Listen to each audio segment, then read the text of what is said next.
Assalamualaikum warahmatullahi wabarakatuh. Alhamdulillah, alhamdulillahilladzi hadana li hadza wa ma kunna linahtadiya laula an hadanallah. Asyhadu an la ilaha illallah wahdahu la syarikalah wa asyhadu anna Muhammadan abduhu wa rasuluhu la nabiyya ba'dah. Allahumma sholli ala Muhammad wa ala alihi wa ashabi ajmain, amma ba'd. Bapak-bapak, ibu sekalian yang berbahagia, pertama mari kita selalu panjatkan puji syukur pada Allah Subhanahu wa taala atas segala nikmat yang telah diberikannya kepada kita semua, khususnya nikmat iman dan Islam. Bapak-bapak, ibu sekalian yang berbahagia, kita juga wajib bersyukur kepada Allah Subhanahu wa taala karena sebagaimana yang terus kita doakan kepada Allah Subhanahu wa taala bahwa kita berdoa untuk bisa bertemu dengan bulan Ramadan ini. Dan alhamdulillah doa-doa kita dikabulkan oleh Allah Subhanahu wa taala. Maka mari kita gunakan nikmat ini, kesempatan ini untuk mengoptimalkan diri kita, mengumpulkan pahala dari Allah Subhanahu wa taala. Bapak-bapak, ibu sekalian yang berbahagia, tidak terasa ternyata kita tinggal berapa lagi nih Ramadannya. Ternyata tinggal 23 atau 24. Ini hari ke-7 bagi yang puasanya hari Sabtu. Atau hari ke-6 yang puasanya mulai Ahad. Tidak ada masalah, ada perbedaan di umat Islam khususnya di Indonesia ini. Ada yang memulai hari Sabtu dan ada yang memulai hari Ahad. Karena memang pada hari Jumat tanggal 29 Sya'ban itu posisi hilal di atas ufuk itu 2 derajat, 1 atau 2 derajat kurang lebih. Padahal menurut teori imkanur ru'yahnya Kemenak itu mungkin untuk dilihat itu kalau 3 derajat lebih. Jadi kalau kurang dari 3 derajat secara teori tidak bisa dilihat oleh mata. Bahkan kalau di zaman Rasul kira-kira begitu. Itu kalau mata telanjang seperti kita langsung melihat, itu kalau kurang dari 5 derajat sulit. Kalau sudah di atas 5 derajat itu mata telanjang kita bisa. Tapi kalau dengan teleskop ternyata 3 derajat sudah bisa dideteksi. Memang dengan alat itu lebih canggih. Kalau hanya mata itu kalau kurang dari 5 derajat ya sulit untuk dilihat oleh mata. Jadi kemarin posisinya 2 derajat, menurut ilmu hisab sudah di atas ufuk sehingga sudah ganti bulan. Tapi menurut ilmu ru'yah karena tidak ada yang melihat, maka digenapkan bulan Sya'ban itu 30 hari. Tapi bapak-bapak, ibu-ibu, insya Allah nggak perlu khawatir. Insya Allah bakdone bareng. Karena tanggal 29 Ramadan bagi yang puasanya hari Sabtu itu ternyata ketika itu berarti tanggal 28-nya yang puasa mulai hari Ahad. Itu ketika matahari tenggelam, posisi hilal itu di atas 4 derajat. Jadi 4 derajat lebih. Jadi insya Allah kalau menggunakan teleskop, menurut teori dari Kemenak yang imkanur ru'yah, itu 4 derajat itu sudah cukup tinggi. Insya Allah mudah untuk ditangkap oleh teleskop. Jadi keyakinan saya, insya Allah nanti lebaran kita baik yang menggunakan ru'yah maupun yang menggunakan hisab itu sama. Yang puasanya mulai hari Sabtu, puasanya 30 hari. Yang puasanya hari Ahad, insya Allah 29 hari. Tanggal 29-nya itu hilalnya sudah 4 derajat mudah ditangkap. Memang masih memungkinkan berbeda. Kapan? ketika mendung semuanya. Kalau 101 kurang lebih tim ruqyah yang disebar itu di seluruh Indonesia itu nanti ternyata semuanya mendung, itu masih memungkinkan untuk berbeda. Tapi mudah-mudahan di antara 101 yang dikirim itu ada yang tidak mendung sehingga mudah menangkap hilal itu tadi, melihat hilalnya. Itulah bapak-bapak, ibu sekalian yang berbahagia. Bapak-bapak, ibu-ibu, bulan Ramadan ini bulan yang memiliki banyak nama. Bulan Ramadan itu juga bisa disebut Syahrus Syam, bulan puasa. Mengapa? Karena memang satu bulan penuh ini kita diperintahkan oleh Allah untuk berpuasa. Iftaradha alaikum siyamuhu. Rasul, karena Allah telah mewajibkan bulan ini sepenuhnya kita untuk berpuasa. Rasul bahkan bersabda, man shoma ramadhana imanan wahtisaban. Siapa yang berpuasa di bulan Ramadan ini dengan penuh keimanan dan keikhlasan, maka ghufira ma taqaddama min dzambi, akan diampuni dosa-dosa yang telah kita lakukan yang lalu. Tapi tentunya ini dosa-dosa kecil, bapak-bapak, ibu-ibu. Karena kalau kita berbuat dosa besar, kita wajib bertaubat kepada Allah. Dosa besar seperti berjudi, minum minuman keras, mencuri, berbuat zina. Ini dosa-dosa besar. Maka ibadah kita baik sholat maupun puasa tidak bisa otomatis menghapus. Kita wajib secara khusus bertaubat kepada Allah dan taubatan nasuha. Itu yang kita pahami. Bapak-bapak, ibu-ibu sekalian yang berbahagia, bulan Ramadan juga disebut Syahrul Qiyam, bulan Qiyamul Lail. Karena Rasul bersabda, man qama Ramadhana imanan wahtisaban ghufira lahu ma taqaddama min dzambi. Siapa yang Qiyamul Lail, melakukan Qiyamul Lail di malam-malam bulan Ramadan penuh keimanan dan keikhlasan, maka akan dihapus oleh Allah dosa-dosa kita. Tentunya ini juga dosa-dosa kecil. Bahkan ada riwayat juga, man qama lailatal qadri. Siapa yang qiyamul lail, bangun malam pada malam yang penuh dengan kemuliaan. Kita sebut malam qadar atau lailatul qadar. Itu akan diampuni oleh Allah dosa-dosa kita yang telah lewat. Itulah maka bulan Ramadan juga disebut Syahrus Syam. Juga Syahrul Qiyam. Syahrul Syam, yang kedua Syahrul Qiyam. Bapak-bapak, ibu-ibu, bulan Ramadan juga bisa disebut Syahrun Mubarak, bulan yang penuh berkah. Karena Rasul sendiri bersabda, qad ja'akum Ramadan, wahai sahabatku, telah datang kepada kalian bulan Ramadan, Syahrun Mubarak, bulan yang penuh keberkahan.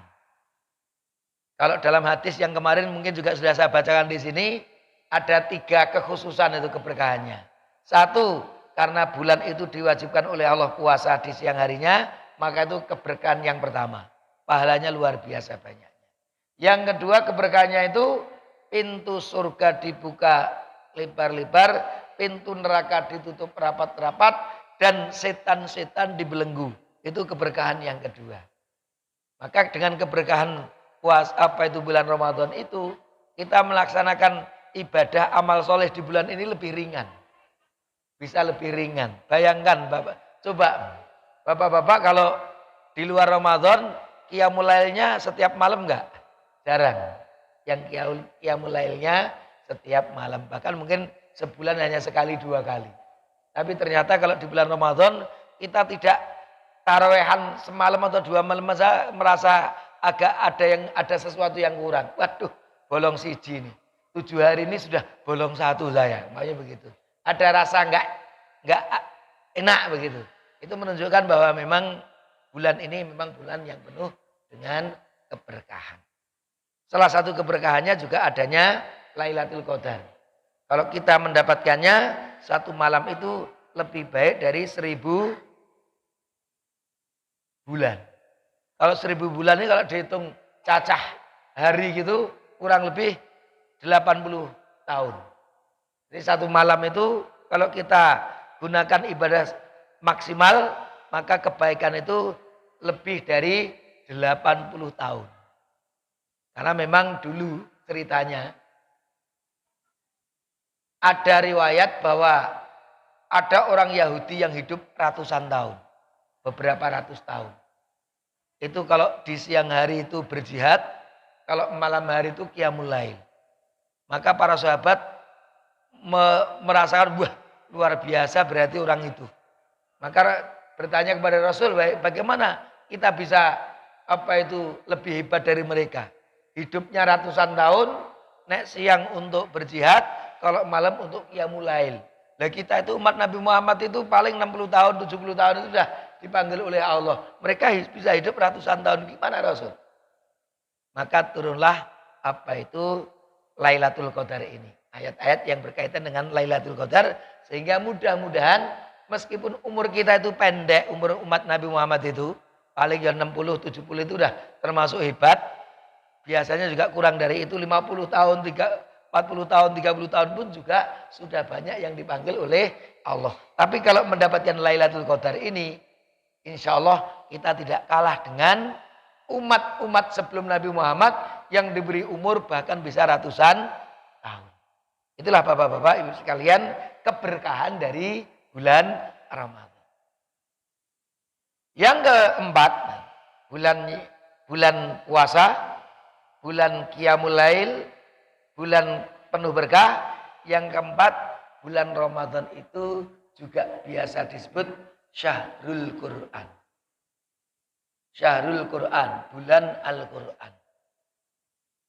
Karena di dalam ayat juga disebutkan Syahrul Ramadan alladzi unzila fihil Quran. Bulan Ramadan di mana di bulan itu diturunkan Al-Quran. Jadi Al-Quran itu memang diturunkan oleh Allah di bulan Ramadan. Kalau menurut riwayat sahabat Abdullah bin Abbas, Al-Quran itu diturunkan oleh Allah di Lauhil Mahfud itu langsung sempurna. Tapi dari Lauhil Mahfud diturunkan dari Lauhil Mahfud diturunkan ke Sama'id Dunya itu juga langsung.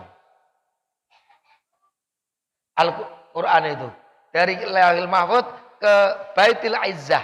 Baitul Izzah itu tempatnya ada di Sama'id Dunya. Itu di dalam riwayat. Itu juga langsung. Tapi Al-Quran yang ada di Baitul Izzah ini, Sama'id Dunya ini, langit dunia ini, diturunkan oleh Allah melalui perantara malaikat Jibril kepada Nabi Muhammad itu berangsur-angsur. Tapi juga dimulai di bulan Ramadan. Dimulai di bulan Ramadan, kemudian berangsur-angsur selama kurang lebih 23 tahun. 13 tahun di Mekah dan 10 tahun kurang lebih di Madinah. Itulah proses diturunkannya Al-Quran kepada Nabi Muhammad SAW. Kalau ketika di Makkah, di awal dakwah Rasul, di awal perjuangan Rasul, nanti kalau dikaji oleh para ulama, ayat-ayat yang turun banyak berkaitan dengan akidah, berkaitan dengan akhlak.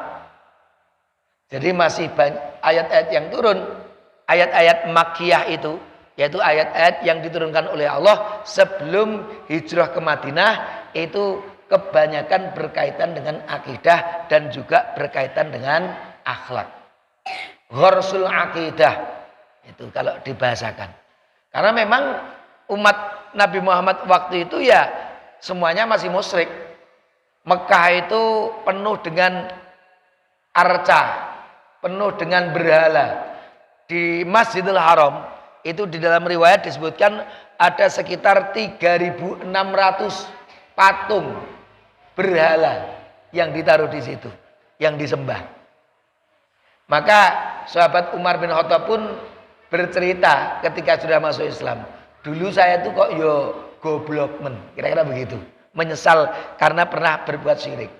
Yang namanya Tuhan itu ada yang dibuat dari roti. Kalau lapar, tangannya dipetil, dimakan. Kalau lapar, kepalanya diambil sebagian, dimakan. Pengono dhisik tak sembah. Jadi sesuatu yang dibuat sendiri, dimakan sendiri, itu kalau lapar itu kok disembah tuh. Apa itu kok ya dulu seperti itu. Jadi orang-orang musyrik waktu itu memang berkuasa di Makkah. Sehingga dakwah Rasul ini memang berat sekali. Menghadapi orang musyrik itu berat sekali, paling berat. Karena ini dakwahnya kan sangat radikal ini. Jadi penyembah berhala itu dikatakan masuk neraka, mereka nanti akan disiksa oleh Allah dan lain sebagainya. Itu dakwahnya Rasul. Jadi mengingatkan umat yang berbuat musyrik ini, yang berbuat syirik itu untuk menuju kepada tauhid. Ini perkara yang sangat-sangat berat. Membalikkan dari kemusyrikan menuju tauhid. Ini paling berat dakwah ini. Maka kalau yang kita dakwah itu masih berbuat syirik, itu dakwah itu sangat sulit. Sangat sulit. Kenapa? Ya karena memang ini sangat radikal dari sisi pemikiran. Karena orang-orang yang berbuat syirik itu menganggap Tuhan-Tuhan yang ada disembah itu bisa memberikan manfaat atau madharat. Sementara ajaran Nabi Muhammad yang diajarkan itu tidak memberikan manfaat sama sekali. Yang memberi manfaat dan madharat itu hanya satu, yaitu Allah yang telah menciptakan kita. Lah dakwah itu mengalami perjuangan yang luar biasa, bahkan membahayakan nyawa Rasul. Bahkan sampai Rasulullah itu diperintahkan untuk hijrah. Kenapa ya? Permusuhannya luar biasa. Bahkan kalau kita melihat sejarahnya bapak-bapak, ibu-ibu, itu pemuka-pemuka kafir Quraisy itu sudah rapat. Mereka siap mengirim anak muda yang gagah, yang kuat, masing-masing suku. Di sana ada berbagai suku, itu pokoknya setiap suku itu harus mengirimkan satu pemuda yang kuat. Untuk apa? Untuk bareng-bareng bunuh Muhammad. Karena ajarannya dianggap sangat radikal ini. Menyesatkan, menganggap sesat. Apa itu sesembahan nenek moyangnya. Ini radikal sekali. Maka mau dibunuh. Tapi khawatir nanti kalau satu orang membunuh, nanti suku itu akan dilawan sama sukunya Muhammad. Kalau diharapkan kesukuannya sangat kuat. Maka waktu rapatnya dari berbagai suku ini nanti bunuh Muhammad. Karena kalau dari berbagai suku bunuh bareng-bareng nanti ngelawan banyak suku nggak bisa. Tapi kalau hanya satu orang yang bunuh nanti sukunya yang bahaya. Karena itulah waktu itu rembukan seperti itu. Sehingga mendapatkan mukjizat dari Allah untuk apa? Bisa selamat apa itu hijrah. Jadi hijrahnya itu penuh perjuangan. Jadi sebenarnya sudah diintip itu Nabi Muhammad itu sama pemuda-pemuda itu. Tapi luar biasanya ternyata Rasulullah diberi tahu oleh Allah akan bahaya itu, maka Nabi Muhammad diperintahkan oleh Allah untuk berhijrah, kemudian meminta Ali untuk apa? Untuk menempati tempat tidurnya. Ali, kamu tidur di tempat saya. Orang-orang pemuda-pemuda tadi ngintip, wah Muhammad masih ada di tempat, kira-kira begitu, masih tidur. Padahal sudah diganti dengan Ali. Rasulullah pergi bersama Abu Bakar As-Siddiq. Nah, ketika sudah tidak ada kesabaran lagi, mereka masuk mau membunuh. Setelah dibuka selimutnya, ternyata Ali bukan Muhammad. Maka mereka akhirnya apa? Meneruskan pengejaran. Nah, disitulah nanti ceritanya hijrahnya Rasulullah dari Mekah menuju Madinah. Itu perjuangan luar biasa. Itu kalau waktu itu di situ Muhammad itu udah rame-rame dibunuh. Tapi ternyata diselamatkan oleh Allah Subhanahu wa taala bisa berhijrah. Setelah di Madinah ternyata sambutan luar biasa, umat Islam yang beriman banyak. Maka ketika keimanan sudah kuat, maka baru turunkan syariat Allah, hukum-hukum Allah yang lainnya. Contohnya pengharaman khamr itu bukan di Mekah, itu di Madinah. Setelah iman itu sangat kuat, sehingga ketika iman sangat kuat itu kalau dalam riwayat itu bapak-bapak ibu, ketika turun ya innamal khamru wal maisiru wal azabu wal azlamu rijsun min amali syaiton. Satu ayat diturunkan, Rasul bersabda, Allah hari ini saat ini telah mengharamkan untuk kita minuman keras. Karena dulu sahabat Rasul semuanya banyak peminum, karena belum diharamkan. Tapi begitu sudah diharamkan, dalam riwayat jalan-jalan kota Madinah itu banjir minuman keras. Para sahabat apa? Membuang gentong-gentong minuman kerasnya ke jalan-jalan Madinah. Kenapa? Karena kesadarannya, karena imannya sudah kuat, ternyata diharamkan oleh Allah, sudah dibuang. Enggak ada lagi yang mau untuk meminumnya. Tapi kalau iman tidak kuat, itu lah ada satpol PP, ada polisi, itu ya gurdilian toh. Kenapa? Ya imannya belum kuat. Tapi begitu iman sudah kuat, untuk taat kepada aturan Allah itu sangat mudah, sangat cepat. Maka ciri-ciri orang yang akidahnya sudah benar, akidahnya sudah kuat, itu kalau menerima syariat Allah itu sami'na wa ta'na. Tapi kalau imannya belum kuat itu senengannya awal, wadah aja itu, macam-macam alasannya itu, punya macam-macam 1001 jalan untuk tidak taat kepada Allah Subhanahu wa taala. Alasan ini, alasan itu, alasan ekonomi, alasan sosial, alasan politik, macam-macam nanti. Punya alasan, intinya ingin tidak taat kepada Allah Subhanahu wa taala. Bapak-bapak, Ibu sekalian yang berbahagia, tadi saya katakan Syahrul Ramadan itu, bulan ini juga bisa disebut bulan Al-Qur'an. Dan memang kitab suci kita ini namanya Al-Qur'an. Bapak-bapak, Ibu-ibu. Kitab suci kita itu Al-Qur'an. Apa itu artinya Al-Qur'an itu? Berasal dari qara'a yaqra'u Qur'anan wa qira'atan. Artinya membaca. Qara'a yaqra' itu membaca. Kalau Quran itu apa? Bacaan. Jadi secara bahasa Al-Qur'an itu secara bahasa apa? Bacaan. Kitab yang dibaca, kira-kira begitu. Tapi ternyata sesuai dengan namanya. Sesuai dengan namanya. Kitab Al-Qur'an itu adalah kitab yang paling banyak dibaca oleh umat manusia. Al-Qur'an itu kitab yang paling banyak dibaca oleh umat manusia. Kalau di bumi ini ada 7 miliar manusia umpamanya, itu 1/4-nya itu muslim. Kurang lebih kalau datanya 1/4. Setiap ada 4 manusia, yang 1 itu muslim. Itu sudah 1/4. Dan 1,5 miliaran ini semuanya membaca Al-Quran. Paling tidak ketika sholat 5 waktu itu Al-Fatihahnya dibaca. Kemudian ayat-ayat pendek yang lain. Dan banyak penghafal-penghafal Al-Quran. Tidak ada kitab suci yang dihafal oleh penganutnya. Coba nanti tanyakan kepada agama yang lain. Apakah tokoh paling hebat pun dalam agama mereka? Silakan ditanya. Ada enggak yang hafal kitab sucinya? 1 aja. Nanti kalau ada yang mengatakan hafal, kita cek. Nanti kita cek. Karena yang hafal Al-Quran itu juga dicek. Dan jumlahnya tidak hanya 1, 2, 100, 200, 1.200. Jutaan yang bisa menghafal Al-Quran itu. Nah, itu orang menghafal itu kan pasti mengulang-ulang pembacaan. Itu menunjukkan Al-Quran itu kitab yang paling banyak dibaca oleh umat manusia. Bahkan ada kok agama itu yang tokohnya itu tidak menganjurkan untuk banyak membaca. Kenapa? Karena kalau tidak paham bahaya. Nanti kalau di sini dan di situ kok informasinya berbeda, kok bertolak belakang, ini menjadikan umat itu kebingungan. Makanya dibutuhkan hanya orang-orang tertentu saja yang membaca kitab itu, supaya tidak bingung nanti ketika membaca. Tapi Islam lihat, semua umat Islam diperintahkan untuk memperbanyak membaca. Silakan dibaca, silakan dipahami. Nggak ada batasan, nggak ada batasan. Silakan dibaca.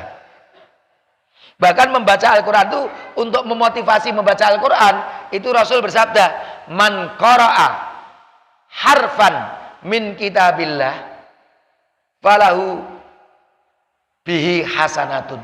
Siapa yang membaca 1 huruf saja dari kitab Allah ini, yaitu Al-Quran, maka dia mendapatkan satu kebaikan. Wal hasanatu bi asri amsalihha, dan kebaikan itu dilipat gandakan oleh Allah 10 kalinya. Jadi satu huruf itu 10 kali kebaikan.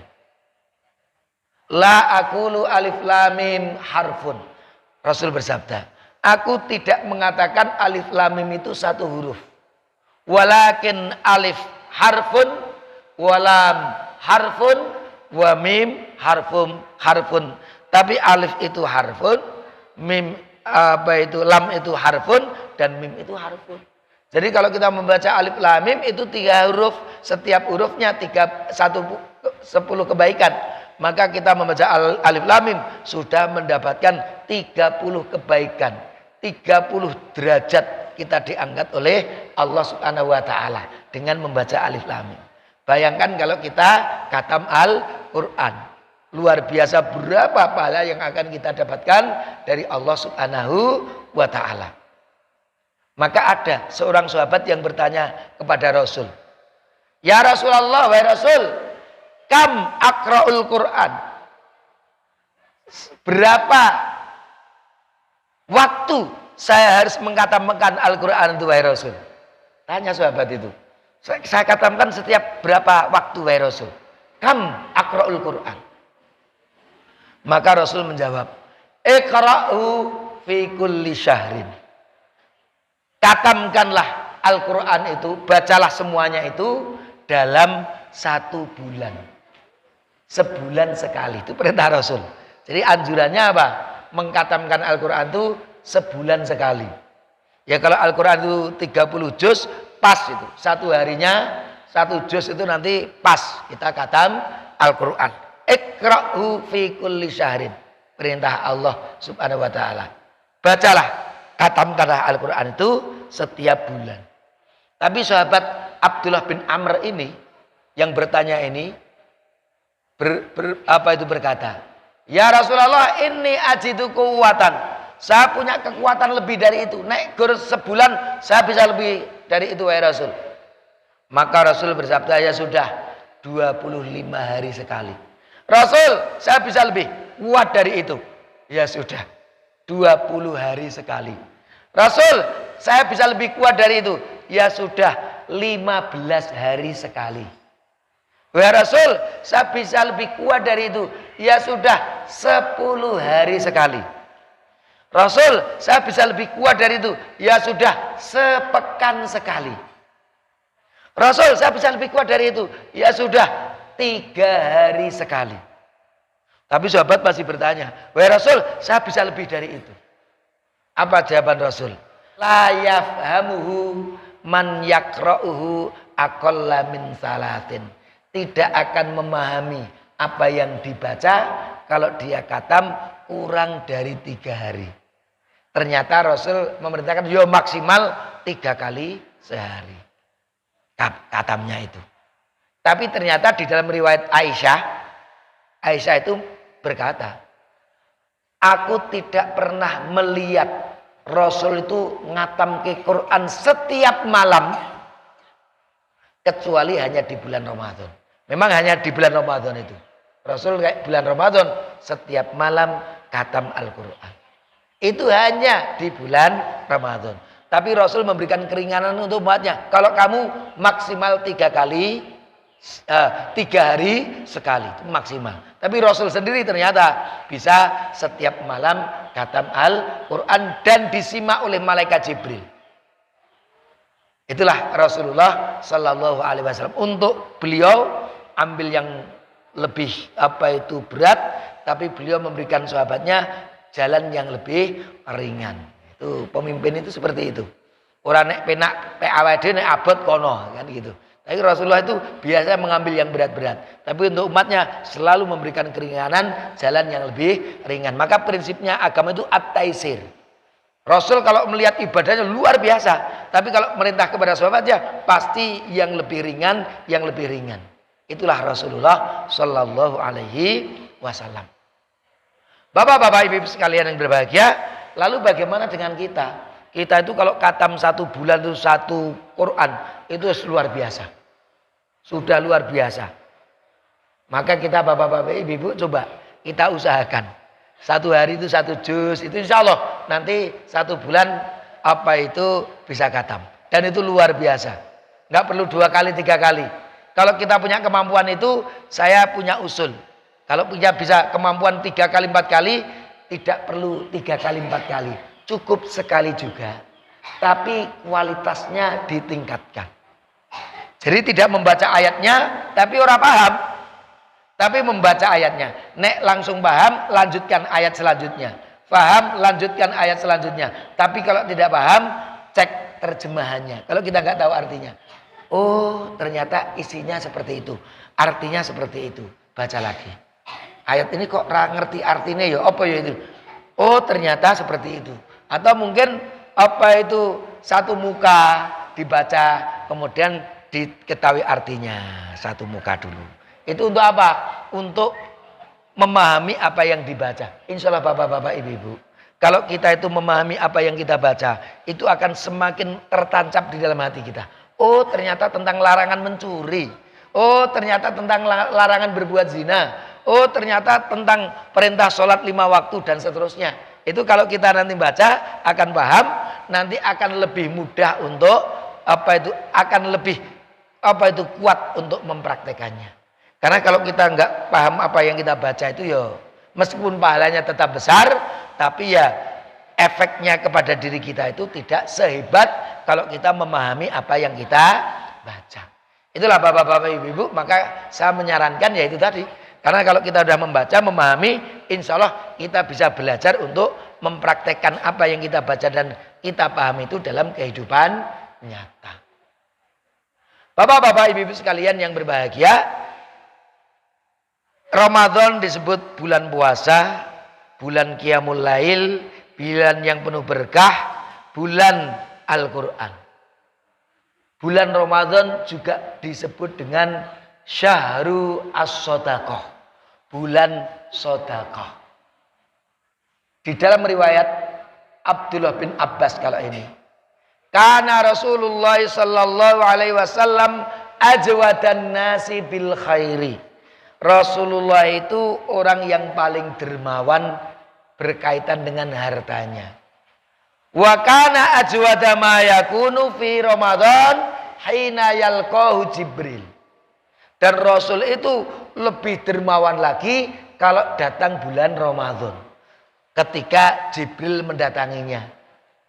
Jadi ternyata Rasul itu tingkat kualitas dan kuantitas infak dan sodakohnya lebih kuat untuk bulan Ramadan. Maka bapak-bapak ibu-ibu, kalau kita di bulan Ramadan infak kita lebih kuat, sodakoh kita lebih banyak, itu nyunah seperti yang dilakukan oleh Rasulullah. Yang tidak nyunah itu nek sodakoh infaknya ke Ramadan, nek bukan bulan Ramadan orang gelem infak sodakoh, nek Ramadan saja tidak. Ramadan, di luar Ramadan juga berinfak bersodakoh. Tapi ketika datang Ramadan lebih kuat lagi, lebih banyak lagi dalam berinfak dan bersodakoh. Itulah yang dilakukan oleh Rasulullah Sallallahu Alaihi Wasallam. Bapak-bapak ibu sekalian yang berbahagia, bulan Ramadan juga bulan yang disebut Syahrul Maghfirah, bulan yang penuh dengan ampunan. Tadi di awal sudah saya sampaikan, siapa yang berpuasa di bulan Ramadan, ghufira lahu ma taqaddama min dzambi. Rasul juga bersabda, rahima anfu abdin, selakalah seorang hamba dakhala alaihi Ramadan walam yughfar lahu, yang dia itu masuk bulan Ramadan tapi dia tidak diampuni oleh Allah. Rugi orang yang nanti bulan Ramadan lewat kok ternyata belum diampuni oleh Allah. Padahal bulan ini bulan yang penuh dengan ampunan. Kalau kita berpuasa, qiyamul lail, insya Allah dosa-dosa kita telah diampuni oleh Allah Subhanahu wa taala. Maka bulan ini juga dikenal dengan Syahrul Maghfirah. Maka mari kita memperbanyak amal, memperbanyak ibadah supaya kita benar-benar termasuk orang-orang yang habis dosa kita karena semuanya diampuni oleh Allah Subhanahu wa taala. Bapak-bapak, ibu sekalian yang berbahagia, masih waktunya masih ada. Nanti sampai jam berapa ini? sampai azannya jam 38. Nggih. Ya kira-kira sekitar 5 menit 10 menit gitu ya. Kalau ada yang tanya jawab juga boleh nanti. 5 menit saya sampaikan, nanti ditutup.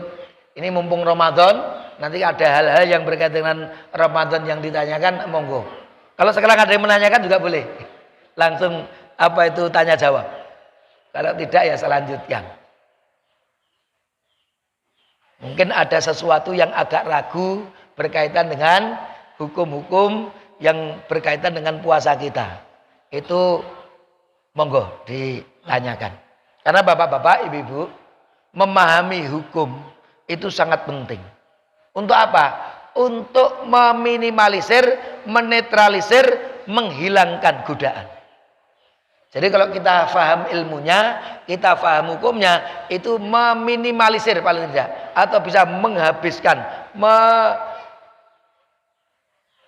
apa itu namanya? Mengikis daya goda setan. Karena kalau kita nggak tahu hukumnya, ragu-ragu nanti. Itu batal nggak? Yuk, batal porong yo. Waduh, bingung. Karena bingung ya, karena kita batal tak ngombe weh. Begitu ngombe, teka Ustaz nengok ini batal. Ora lah, sudah terlanjur ngombe, akhirnya begitu. Kenapa? Karena ragu. Dia setan akan mengojo-ojo kita, poso kita batal kuwi, rasa tutuke dan lain sebagainya. Bapak-bapak, ibu-ibu sekalian yang berbahagia, gambarane wong poso itu nanti ada 2 hasilnya. Memang kalau kita lihat apa toh tujuan Allah itu memerintahkan kita puasa? Jelas di dalam surah Al-Baqarah ayat 183. La'allakum tattaqun, agar kalian menjadi manusia yang bertakwa. Jadi tujuan puasa itu agar kita menjadi orang yang bertakwa. Jadi bapak-bapak, ibu-ibu, kalau kita baca ayatnya, ya ayyuhalladzina amanu, hei orang-orang yang beriman, kutiba alaikumusiyam kama kutiba alal ladzina min qablikum la'allakum tattaqun. Ini apa itu inputnya? Itu orang yang beriman. Perintahnya ya ayyuhalladzina amanu. Jadi semua yang diperintah itu sudah beriman. Supaya ketika mereka nanti mau beribadah puasa menjadi bertakwa. Jadi artinya apa? Takwa itu derajat di atas dari iman. Artinya semua orang yang bertakwa itu pasti mereka yang beriman kepada Allah. Tapi tidak sebaliknya. Tidak selalu orang yang beriman itu sudah bertakwa kepada Allah Subhanahu wa taala. Karena orang yang beriman, yang bertakwa itu adalah mereka yang selalu taat kepada Allah. Kalau kita masih banyak melanggar aturan Allah, belum mencapai tingkat takwa. Maka Allah juga berfirman, ya ayyuhalladzina amanu, orang yang beriman, in tattaqullah, jika kamu bertakwa kepada Allah, yaj'al lakum furqana, Allah akan memberi kita sifat furqan. Bapak-bapak, ibu-ibu, kalau kita itu mencapai derajat takwa, ini artinya kita sudah diberi oleh Allah sifat furqan. Apa tuh sifat furqan itu? Farraqa yufarriqu itu membedakan, sifat yang mampu membedakan. Artinya apa? Mampu membedakan antara yang baik dan yang buruk. Mampu membedakan antara yang benar dan yang salah, yang batil, yang hak dengan yang batil. Itu sifat furqan. Tapi tidak sekedar itu belum. Mampu membedakan mana yang benar dan yang salah, mampu membedakan yang hak dan yang batil dengan memilih yang hak dan baik dan membuang yang hak, yang salah dan yang buruk. Itu sifat furqan. Karena banyak loh bapak-bapak, ibu-ibu, kita itu sudah bisa membedakan antara yang baik dan yang buruk. Tapi kok sing dipilih sing buruk. Nah, itu berarti kita belum punya sifat furqan. Ada yang tahu yang benar ini, yang salah ini, tapi yang kita pilih tetap yang salah. Itu berarti kita belum punya sifat furqan. Padahal kalau kita bertakwa kepada Allah, Allah akan memberi kita apa? Gaman, senjata, yaitu sifat furqan. Bapak-bapak, ibu-ibu sekalian yang berbahagia, bayangkan kita hidup di dunia ini. Kita hidup di dunia ini. Dari bangun tidur sampai kita tidur lagi. Itu hanya urusannya selalu masalah membedakan. memilih. Kita selalu dihadapkan kepada pilihan-pilihan. Coba kita kuliti satu persatu. Tidur malam, dari tidur malam. Kita mendengar adzan subuh. Allahu Akbar, Allahu Akbar. Ada adzan subuh. Sudah ada pilihan. Aku penake bangun, wudu, kayak nyang masjid, lanjut ke turu. Itu kalau kita sudah bisa bedakan nggak mana yang lebih baik? Sudah bisa membedakan. Tapi tidak semuanya mengambil yang baik itu. Wes, penak turu. Nah, banyak yang seperti itu. Nyatanya apa? Nyatanya nanti dicek nanti. Khususnya kalau di luar Ramadan. Nah, Ramadan jamaahnya biasanya lebih banyak. Di luar Ramadan kita lebih sidik. Nah, itu kita melihat sifat Furqan tadi, ngecek dari adzan. Kemudian bolehlah nanti sholat di rumah pun juga sudah dapat pahala. Artinya tidak berdosa juga, tapi dapat satu pahala. Nek sholat berjamaah 27 derajat. Wes turu raning masjid. Cek enak pilihan nih. Iki wis arep meletek srengenge terbit fajar. Enak iki dina iki salat apa ora iki. Wis sudah pilihan lagi itu tadi. Mau salat atau tidak. Kalau tadi neng masjid atau neng omah. Ini cek lumayan. Ini tadi salat apa ora. Nek karena mau terbit fajar, terbit matahari ini. Nek terbit sudah enggak sah itu salatnya itu. Nah, itu sudah ada pilihan. Begitu sudah pagi Ramadan enake maca Quran apa turu iki. Enake belajar apa turu ini, enake bekerja atau turu ini, itu pilihan. Nah, kalau turu bablas, nek bekerja umpamanya di tempat kerja, neng pasar, neng kantor, enake iki ambil yang halal, apa wis kabeh sing caruk halal haram ora urusan, sing penting entuk akeh. Ngono kuwi. Pilih mana itu? Hanya yang halal atau yang haram pun dicaruk, sing penting entuk akeh. Itu banyak yang bisa membedakan, tapi memilihnya salah. Bisa membedakan, oh iki sing bener iki, sing salah iki, tapi tetap dicaruk sing haram-haram itu. Banyak. Sampai nanti kita malam, itu kita dihadapkan kepada pilihan-pilihan itu. Maka kalau seseorang itu sudah mendapatkan sifat takwa dari Allah, itu artinya tentunya dalam pilihan-pilihan itu tepat. Oh iki apa yang masjid? Yang masjid. Oh iki yang halal? Yang halal. Oh ini harus sholat? Sholat. Oh ini puasa? Puasa. Dan seterusnya. Jadi ketika menghadapi pilihan-pilihan itu, dia selalu mampu untuk mengambil yang benar dan membuang yang salah. Mengambil yang baik, membuang yang buruk. Itu berarti kita sudah memiliki sifat Furqan. Lah sekarang nanti kita yang bisa menilai diri kita itu diri kita masing-masing. Mungkin kalau di satu hari itu ada 20 pilihan kira-kira. Itu sing apa itu milih bener tur, apa itu melakukan yang bener. Itu separuh pun ora. Nek bakne 20 pilihan itu bakne sing diambil bener itu 19 mau jek kepleset siji ya itu luar biasa itu kan gitu ta. Nek sing kepleset ya lebih luar biasa lagi. Kepleset separuh ya berarti lagi setengah-setengah nih ketakwaan kita itu. 10 pilih sing 10 wis bener, milih iki ngerti bener ini salah, milih sing bener, tapi ada 10 lagi ngerti bener salah tapi yang diambil yang salah. Sing buruk yang diambil. Berarti sifat Furqan kita itu belum maksimal. Maka bapak-bapak, ibu-ibu, sebenarnya ibadah-ibadah kita, sholat kita, puasa kita, haji kita, itu dalam rangka apa? Menuju takwa. Maka Allah berfirman, inna akramakum indallahi atqakum. Sesungguhnya yang paling apa itu? Mulia di antara kalian, yang paling mulia di hadapan Allah, yang paling dekat kepada Allah di antara kalian itu yang paling bertakwa. Artinya apa? Paling taat kepada Allah Subhanahu wa taala. Maka mari kita berlomba-lomba menjadi orang yang selalu taat kepada Allah dalam segala kehidupan kita. Sejak bangun tidur sampai tidur lagi, mari kita selalu berusaha. CCTV kita Allah.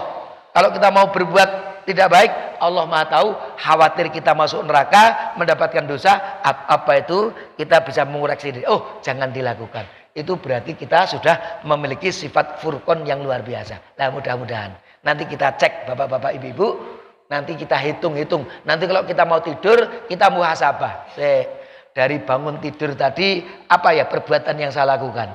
subuh alhamdulillah wis ning masjid. Oh bar kuwi alhamdulillah wis maca Quran. Waduh bar iki mau kok. Nah gitu dah. Ada coba kita cek aja. Nanti memang itu salah satu yang diajarkan oleh para ulama. Ketika kita meletakkan kepala kita sebelum kita angler itu introspeksi, muhasabah. Sejak tadi bangun sampai kita mau tidur ini apa yang sudah saya lakukan? Kira-kira nek cara carane wong dagang kuwi termasuk sing bangkrut apa sing pas-pasan gure untuk modal itu apa untung geden-geden. Itu bisa kita lihat apa itu ketika akhir malam itu sebelum kita tidur. Maka mari kita bermuhasabah, nek ternyata masih banyak salah kita perbaiki. Kalau sudah bagus pertahankan, kalau perlu kita tingkatkan untuk semakin taat kepada Allah Subhanahu wa taala. Itulah bapak-bapak, ibu-ibu sekalian yang berbahagia, mudah-mudahan yang sedikit ini ada manfaatnya, bisa kita pahami untuk kita belajar mempraktekannya dalam kehidupan nyata.